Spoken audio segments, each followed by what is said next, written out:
दोस्तों, आपको याद है कि ईरान और इजराइल के बीच जब संघर्ष चल रहा था और अमेरिका दबाव बना रहा था ईरान पर भी कि वो सीज फायर कर दे।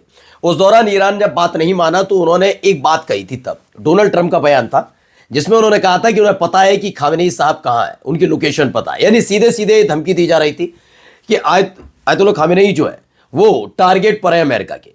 अभी हाल ही में जिस तरह के हालात बने उसे लेकर लग रहा था कि शांति बन जाएगी। सब कह रहे थे, मैंने तब भी कहा था कि अमेरिका पर भरोसा नहीं किया जा सकता।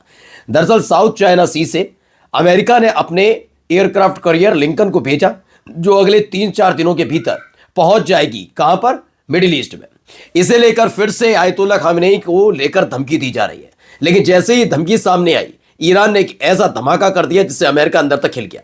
दिया आईसीबीएम यानी इंटर कॉन्टिनेंटल बैलिस्टिक मिसाइल को तैनात कर दिया है। इसके बाद मिडिल ईस्ट में हालात फिर से वैसे ही बनते नजर आ रहे हैं जैसे अभी 4-5 दिन पहले थे।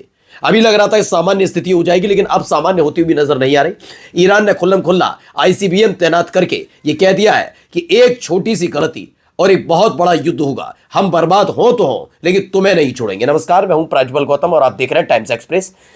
आईसीबीएम दरअसल लगातार ये दबाव बनाया जा रहा है लंबे समय से। जब ईरान में लोकतांत्रिक सरकार थी, अमेरिका के शहर से राजवंशी आए, यानी कि दोबारा से राजपाट वाला महाराजा, वही क्राउन प्रिंस जो है रजा पहलवी आए, फिर उनको हटा के 1979 में इस्लामिक क्रांति हुई। उसके बाद से ही दावा ये किया जा रहा है कि ईरान जो है वो किसी भी कीमत पर परमाणु हथियार इकट्ठा करे। इसको लेकर डील भी हुई थी 2015 में। वो बात अलग है कि डोनाल्ड ट्रंप वो जानते ही हो 2016 में आए और 2018 में उसी समझौते से अलग हटे और फिर वही बैन, प्रतिबंध, तमाम चीजें हो रही हैं। लेकिन एक तरफ अमेरिका दबाव बना रहा है कि परमाणु हथियार इकट्ठा ना करे ईरान, लेकिन इन सब के बीच परमाणु हथियार के बराबर वाली चीजें, सारी चीजें इकट्ठी कर ली है। ईरान ने इस बार आईसीबीएम का जैसे ही परीक्षण किया, अमेरिका की रातों की नींद उड़ गई। पहले खबर देखिए, ईरानियन मीडिया ने रिपोर्ट किया है Iran has successfully tested an intercontinental ballistic missile यानी ICBM capable of reaching the US mainland। दरअसल अमेरिका तक हमला करने के लिए अभी ईरान के पास कोई एक ऐसी मिसाइल नहीं थी, लेकिन ICBM का उसने परीक्षण कर लिया। इससे ही अमेरिका बौखलाया हुआ है। दरअसल ईरान को लेकर अमेरिका इतना तो जानता है कि वो अगर उस पर हमला किया तो पलटवार जरूर करेगा, वो बख्शेगा नहीं। इसीलिए वो अपने सारे मिलिट्री बेस जो बने हुए मिडिल ईस्ट के अंदर उन्हें खाली कर रहा है, जिसमें से इराक को खाली कर दिया, कतर वाले को भी खाली कर दिया। लेकिन अमेरिका इस बात को जानता है कि उसके पास यानी ईरान के पास अब तक ऐसी कोई मिसाइल नहीं है जो सीधे अमेरिका पर हिट कर सके। अब आप अंदाजा लगाइए कि आईसीबीएम आने के बाद कैसे अमेरिका अंदर तक दहलाया हुआ कि मतलब हमें तो लगा था सिर्फ और सिर्फ हमारे मिलिट्री बेस ही इनकी पहुंच में है। अब अमेरिका भी ईरान की पहुंच में आ गया है। यानी एक गलती अगर अमेरिका ने ईरान पर हमला करके की तो ईरान भी बख्शेगा नहीं, वो पलटवार करेगा और इसी आईसीबीएम का इस्तेमाल कर सकता है। दरअसल इसको लेकर दावा किया जा रहा है कि रूस की मदद से ईरान ने ये आईसीबीएम यानी इंटरकॉन्टिनेंटल बैलिस्टिक मिसाइल को पूरी तरीके से बनाया और उसका फिर परीक्षण किया तो वो सफल परीक्षण रहा। और इसकी मारक क्षमता इतनी है कि ये सीधे अमेरिका तक पहुंच रखते हैं। दावा यह किया जा रहा है कि जैसे ये परीक्षण हुआ है उसके फौरन बाद ही जो ईरान है उसने कई ऐसी आईसीबीएम बनाने का ऑर्डर भी दे दिया है जिससे ज्यादा से ज्यादा तादाद में उनके पास ऐसी मिसाइल्स हों। अब क्या खबर आई आयतुल्लाह खामेनेई को लेकर, ये खबर लगातार आ रही है कि अमेरिका उनके जो उनका इलाका है, मतलब जहां वो रहते हैं, जिस जगह भी है लोकेशन, उस पर अटैक करने की धमकी दे रहा है बार बार। आयतुल्लाह खामेनेई वो जानते हैं कि जब तक खामेनेई साहब है यहां पत्ता भी नहीं हिल सकता ईरान के अंदर। सबने सोच लिया था इस बार तो रेजिम चेंज है, कुछ हो जाए, लेकिन जब आयतुल्लाह खामेनेई सामने आए उसके बाद सारी कहानी पलट गई। जो कल तक प्रदर्शनकारी खड़े हुए थे, दंगाइयों के हाथ में खेल रहे थे, वो समझ गए कि हमारे देश पर संकट लाने के लिए खेल किया गया। वो सारे के सारे खामेनेई साहब के समर्थन में और अपने देश के समर्थन में उतर आए और फिलहाल हालात सामान्य है। अब इन सब के बीच कहा जा रहा है Iran is very clear on grand Ayatollah Khamenei. कहा गया, क्लियर कर दिया गया है। ईरान के जो प्रेसिडेंट है पेजेस्कियन, उन्होंने कहा कि अगर सुप्रीम लीडर आयतुल्लाह खामेनेई के खिलाफ कुछ भी हुआ, कोई भी कदम उठाया गया, तो इसे फुल वॉर के तौर पर देखा जाएगा। यानी कि इसे सिर्फ ये नहीं देखा जाएगा एक हमला हुआ, जैसे यमन पर आपने हमला कर लिया तो यमन पर हमला करके आपने सोचा कुछ नहीं हुआ, ऐसा नहीं देखा जाएगा।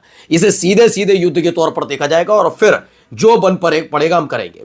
पहले अमेरिका इस धमकी से डर नहीं रहा था, लेकिन जब आईसीबीएम वाला मसला निकल कर आया कि ईरान ने उन्नत तकनीक की आईसीबीएम को जनरेट कर लिया है, यानी उसके पास एक ऐसा हथियार अब आ गया है कि वो डायरेक्ट अमेरिका को अटैक कर सकता है। तो बड़ी हालत खराब वाली बात है। दरअसल ईरान के बारे में मैं पहले भी बताता रहा हूं और अभी भी बता रहा हूं, अगर मिडिल ईस्ट के अंदर आप देखेंगे तो सबसे ज्यादा खूंखार हथियार और सबसे घातक हथियार इस समय ईरान के पास ही है, शायद ड्रोन से लेकर तमाम चीजें।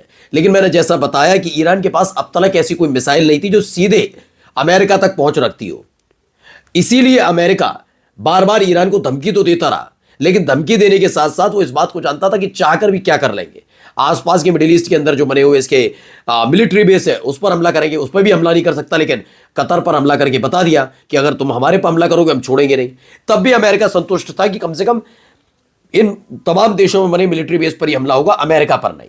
लेकिन जब से आईसीबीएम आया तब से बैकफुट पर नजर आ रहा है।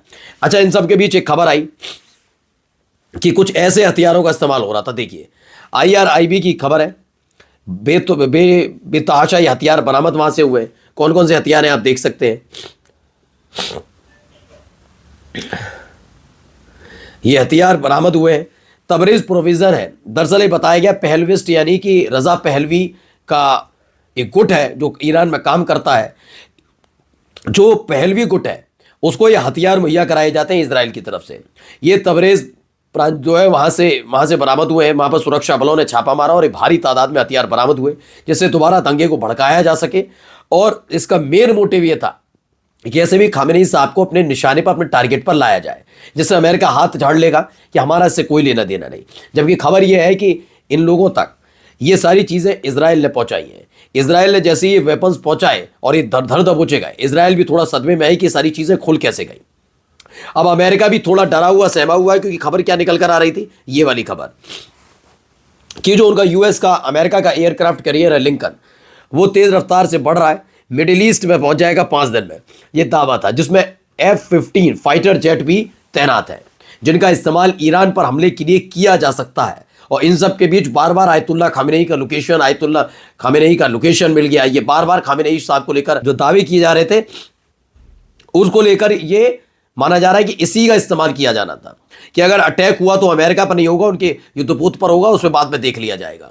लेकिन ऐसा होता हुआ नजर नहीं आ रहा। जब से बैलिस्टिक मिसाइल बनी है तब से अमेरिका थोड़े सदमे में है कि अगर ऐसा किया गया तो हालत खराब होगी। और इन सब के बीच देखिए क्या हो रहा है, जरा ये भी देखिए। हर तरफ आपको आग नजर आ रही होगी।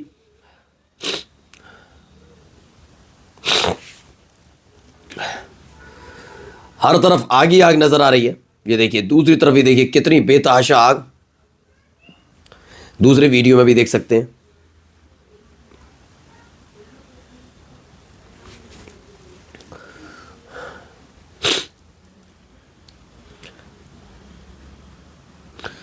तो ये आग ही आग है, हर तरफ नजर आती है। जरा इसमें भी देखिए।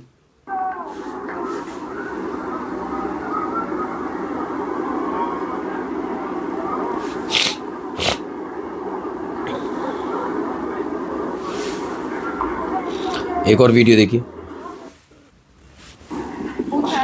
बेतहाशा आग लगी हुई है यहाँ पर।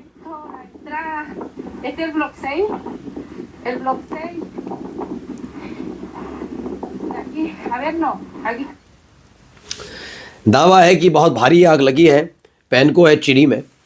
और इसमें बताया गया कई लोग डर की वजह से अपना घर, मकान, दुकान छोड़कर चले गए। यही नहीं, दावा ये भी है कि कुछ इजरायली कैमरे में कैद हुए हैं जिन्होंने अर्जेंटीना और चिली के अलग अलग इलाकों में ऐसी आगजनी को अंजाम दिया। तो क्या ये अर्जेंटीना और चिली के में जो आगजनी हो रही है इसके पीछे इजरायली हैं? नमस्कार।